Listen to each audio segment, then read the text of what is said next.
Imagine você tá na sua casa com seus filhos, numa fazendinha ali, a vida não tá fácil, vocês estão passando por um luto, perderam ali, né? O pai da família acabou morrendo e pra piorar, o pessoal olha pela janela, tem uma mulher toda de preto com um véu ali na cabeça, sentada do lado de fora.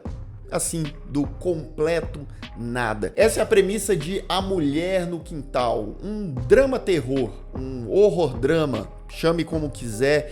Um novo filme que tem ideias, mas na hora de botar elas em prática, pra mim é que tá o problema e afinal de contas, que diabo de filme é esse?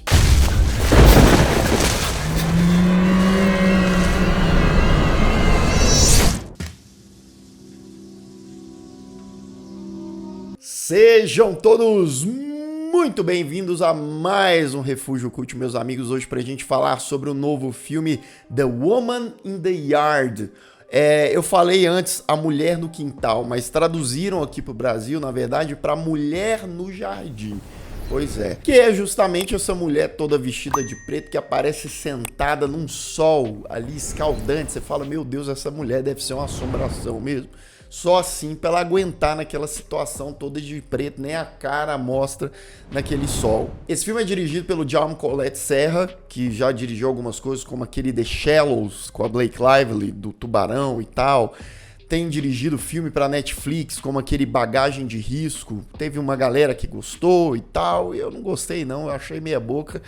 E eu acho que meia boca, infelizmente, é o que eu digo pra esse filme aqui, tá? Ramona, uma mulher que sofreu um acidente de carro, o marido dela morreu, ela tá debilitada, uma perna dela ali tá toda lascada, ela mora com a filhinha dela, criancinha Annie, o Taylor, que é um adolescente. A gente vê que tá difícil pra Ramona, tá difícil pra família, financeiramente falando, até para ela conseguir fazer as coisas, o adolescente que precisa fazer, e você sabe como que é jovem, você sabe como que é adolescente, né? Então, o filme, na primeira metade ali, principalmente nos primeiros 30 minutos, foca muito nessa relação familiar, nesses conflitos, nessas desavenças, né? Na mãe cobrando do filho, o filho jogando as coisas na cara da mãe. E tudo piora quando essa mulher do absoluto nada surge lá do lado de fora, a família fica com medo. Essa personagem dessa mulher de preto é aquele típico personagem que parece um filme que você sai com muito mais dúvidas do que respostas. O que é aquela mulher? Se bem que o filme dá vislumbres do que ela pode ser ali. E aqui a gente tem um filme que aparentemente é simples, é essa dinâmica, o pessoal lá dentro da casa observando aquela mulher, tentando entender o que está acontecendo. Psicologicamente as coisas vão ficando mais pesadas, mais intensas, né? O Jaume Collet Serra, o diretor, ele faz questão de, quando principalmente está dentro da casa, de tornar aquelas sensações de angústia, né? É uma coisa melancólica daqueles personagens, principalmente da Ramona, e ele filma isso de uma forma para deixar a gente desconfortável, para a gente sentir que aquela personagem ela tá perturbada, né?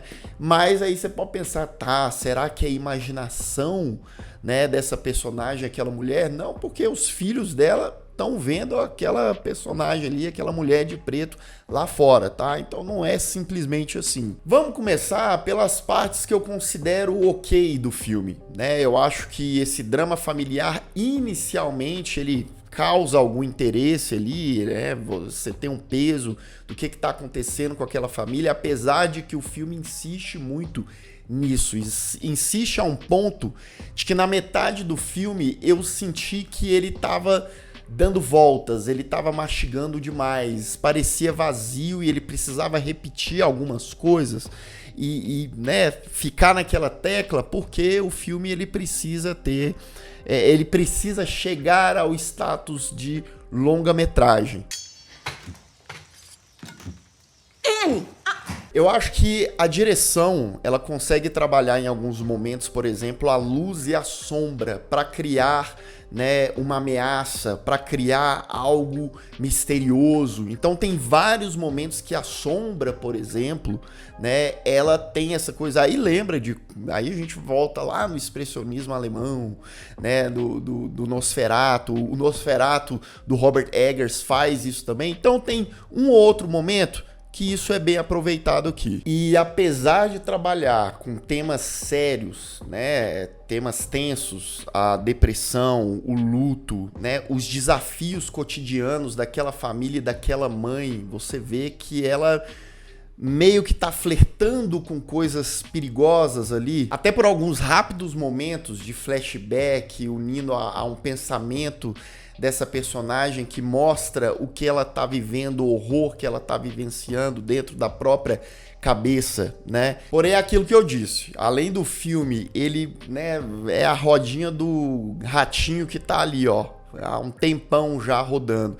Eu acho que tem alguns argumentos do filme que ele cria um mistério a tal ponto que aí quando eles vão trazer alguma resolução, você pensa, tá, é isso, é isso, tá, Tá, é isso. E esse tipo de coisa, não que seja um crime para um filme trazer coisas simples nas suas narrativas, mas é como você vai trabalhar e valorizar elas e depois entregar elas também. Eu acho que o filme peca um pouco na hora de colocar essas coisas juntas e, quem sabe, ir além delas também. E isso traz um certo vazio narrativo no decorrer da trama, até porque é um filme curto, é um filme com pouco mais de 1h20. E pra mim, não sei pra você, pode ter sido diferente, a jornada ela foi um pouco complicada de chegar até o final. E eu vou te falar que, pra mim, de verdade, o problema do filme não é o elenco. Eu acho que o elenco tá competente. Eu acho que ele cumpre o que o material tá entregando pra eles ali. A Danielle Deadweiler, que faz a Ramona,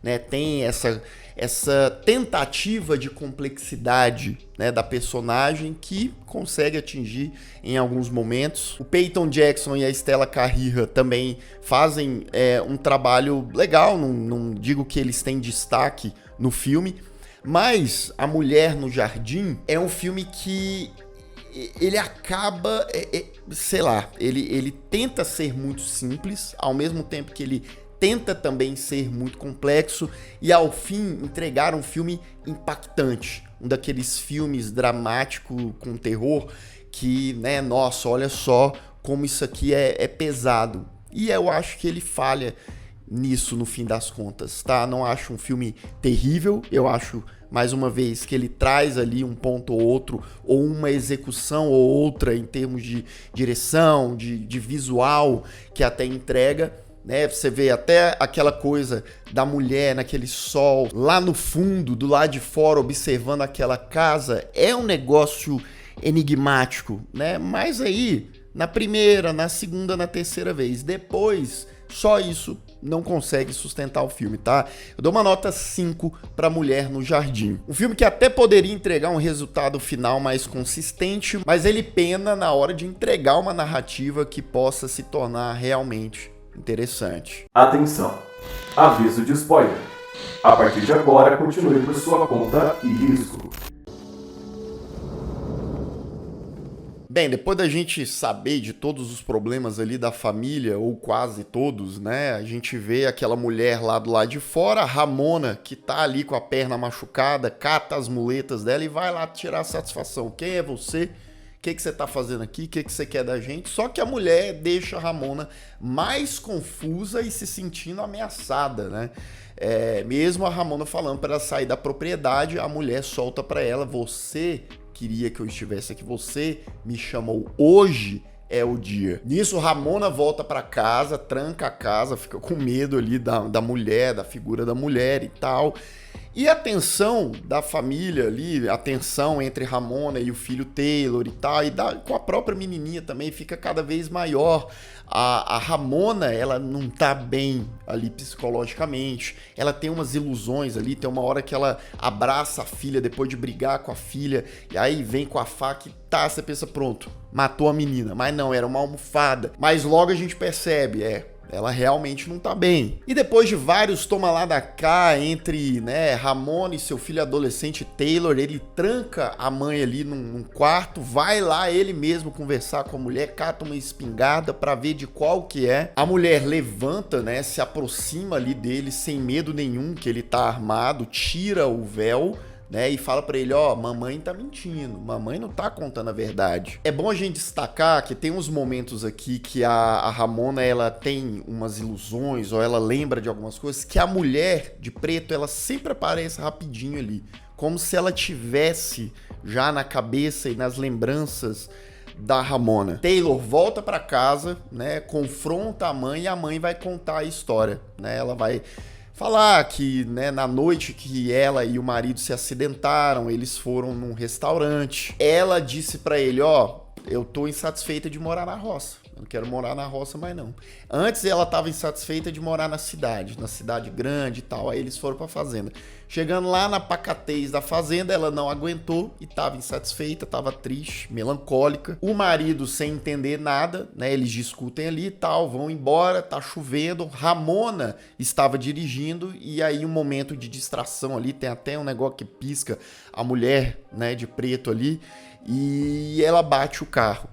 O grande segredo aqui, que eles estavam criando um baita suspense até então, aqui estamos na metade do filme mais ou menos, é que a Ramona é que estava dirigindo, não era o marido dela. E antes ela tinha escondido isso. E é por isso que ela se sente muito culpada e coisa e tal, e ela, enfim, revela isso pros filhos. Nisso, a mulher que estava lá fora, ela se manifesta em uma sombra, que passa ali a perseguir a menininha, depois persegue a família toda, a família se tranca no sótão, mas depois a mulher e a sua sombra, né, chegam até o sótão e tem um conflito ali entre Ramona e a sombra e a mulher, e depois a Ramona se torna uma sombra também, é briga, é rinha de sombra, e é interessante como o filme ele vai ficando cada vez mais surreal, a edição do filme vai trazendo uns elementos ali, deixando tudo mais sobrenatural do que anteriormente.